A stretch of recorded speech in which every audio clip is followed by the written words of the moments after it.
দিগন্ত শৰ্মা, কৌস্তৱ শৰ্মা, সবিতা শৰ্মা, সেই আমাৰ বাবলু দা, বাবা দা, ৰাজু দা, ৰাজা দা, এই সকলোখিনিক লৈ আৰু সেই সময় আমাৰ এন কে প্ৰডাকশ্যনৰ ষ্টুডিঅ'ৰ দিগন্ত ভাৰতী দা, এই সকলোখিনিকে লৈ আমি গৱেষণা কৰিব লাগে আৰু যিখিনি পাৰোঁ আমাৰ পাঠ্যপুথিত সন্নিৱিষ্ট কৰিব লাগে। মই কওঁ শুন, পাঠ্যপুথিৰ উপৰিও আমাৰ যে বিশ্ববিদ্যালয়ৰ পাৰফৰ্মিং আৰ্টছ আছে তাৰো সন্নিৱিষ্ট কৰিব লাগে। তহঁতি আলেখ্য কৰিবলৈ লৈছ হয়, মোৰ হ'লে এইবোৰ কৰিবলৈ অলপো মন নাই। জুবিন দাই ন্যায় নোপোৱালৈকে এইবোৰ নাচ গান কৰিবলৈ অলপো মন নাই। মানুহে কি এতিয়া জুবিন দাক শ্ৰদ্ধা নজনাব নেকি?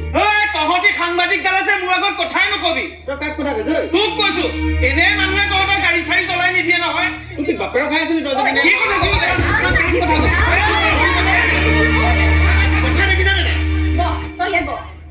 আহিয়ে লাগি গলি দুইটা।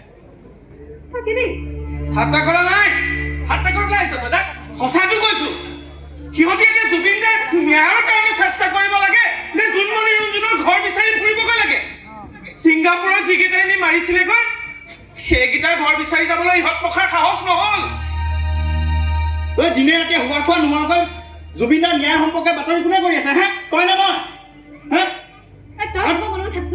তহঁতিও আকৌ মোকেই পাৰ ক'বলৈ, তাক একো ক'ব পৰা নাই। আমাৰ কি সাংবাদিকৰ হৃদয় বোলা বস্তুটো নাই নেকি? সেইদিনাখনি বাট চাপ মৰাৰ পৰা বাচি আহিছো দুটামান শিলগুটিৰ কোবত, নহ'লে এনেকে শ্ৰদ্ধাঞ্জলি জনাই থাকিহেঁতেন মোক। কথা ক'বলৈ আহে মই আছো দেই। ছিংগাপুৰৰ পৰা জুবিন দা অহাৰ দিনা ফেকুৰি কান্দি সাংবাদিকবোৰে নিউজ কৰিছিল কেমেৰাৰ সন্মুখত। তেতিয়া তহঁতি ক'ত আছিল? নে সেইখন টাইমত চকু মুদি আছিল? এতিয়া মোক কথা শুনাবলৈ আহিছ তহঁতি? হ'বচোন দে, হ'ব। বুজি নাপায় মানে বুজি নাপায়। গাঁৱৰ হোজা ল'ৰা যে মইহে কথাবোৰ বুজি নাপাওঁ।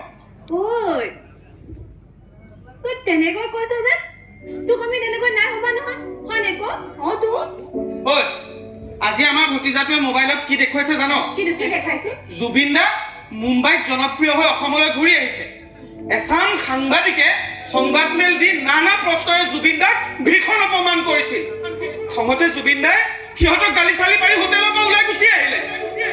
আৰু তাৰে প্ৰতিশোধ ল'বলৈ এচাম সাংবাদিকে এবছৰমান জুবিন দাৰ নামত কোনো বা বাতৰি প্ৰকাশ কৰা নাছিল। সেয়াই ইহঁতৰ জুবিন প্ৰেম। ভতিজাই পিছৰ ডোখৰ নকলে নি?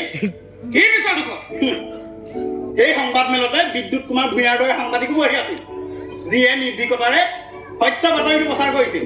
চিনি পাওঁ বিদ্যুৎ কুমাৰ ভূঞা কোন? নাপাওঁ। ক'ত পাবি? সেই বিদ্যুৎ কুমাৰ ভূঞাই যিটো নাম দিছিল সেই নামেৰে আজি জুবিন দা আমাৰ মাজত জনপ্ৰিয়। সঁচা বাতৰিটো নজনাকে মেজাজ নেদেখবি। হয় নেকি? নামটো পিছত জাননে নাই?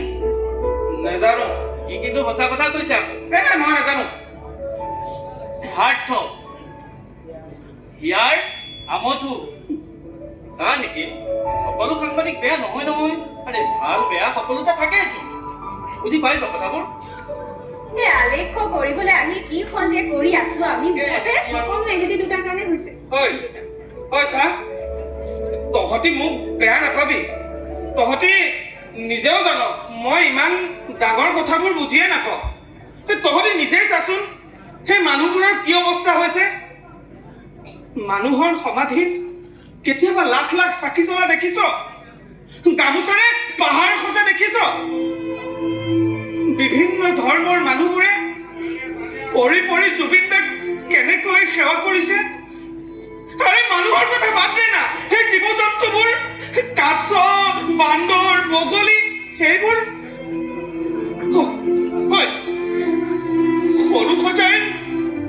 সৰু সজাইৰ সেই বৰষুণ যাক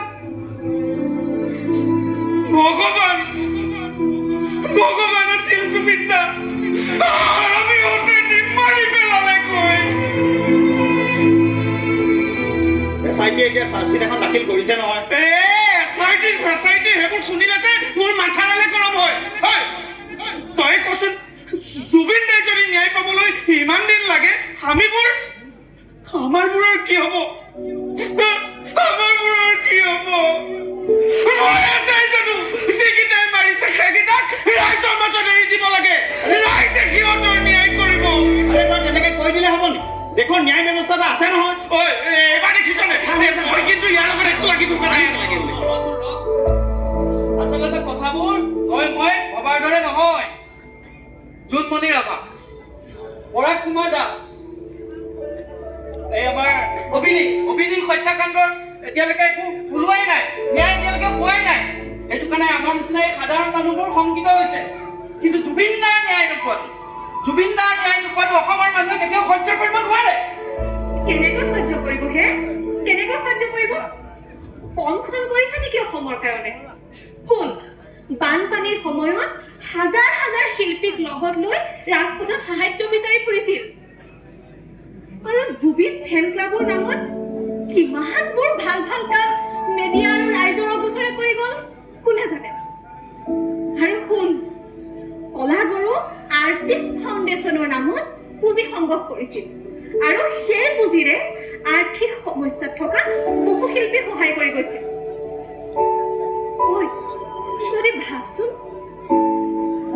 আমাৰ বাহী মাধৱজন যে আছিল, দীপক শৰ্মা, সেই দীপক শৰ্মাৰ দৰে যশস্বী শিল্পীৰ শেষৰ অৱস্থাটো আমাৰ জুবিন দাই কিমান দূৰদৰ্শী চিন্তা কৰি গৈছিল বাৰু এইবোৰ? জুবিনৰ মুখা নাছিল। কা আন্দোলনৰ সময়ত চৰকাৰৰ বিপক্ষে ৰাইজৰ নেতৃত্ব দি থিয় হৈছিল। দীঘলী পুখুৰীৰ পাৰত চৰকাৰে গছ কাটিবলৈ ওলাওঁতে ৰাইজৰ লগত আহি ৰাতি থিয় দিছিল। গছ কটাৰ আগতে মোক কাটিব লাগিব। যি কৰিছিল সন্মুখত থাকি কৰিছিল। মদ খালেও আহি মঞ্চত মুকলিকৈ কৈছিল। অতীতৰ প্ৰেমৰ কথা মোৰ সন্মুখতে মঞ্চত কৰিছিল। ফেক নাছিল মানুহটো। আমাৰ ভূপেন হাজৰিকাদেৱৰ মৃত্যু তিথিত বিস্কুটৰ মাজত টনা আঁতৰা কৰা এচাম অসমীয়াৰ যিমান নহৰ পুলি ৰুলেও হাজাৰ মায়া পিনি গালো জুবিন দাক উপলব্ধি কৰিব নোৱাৰে।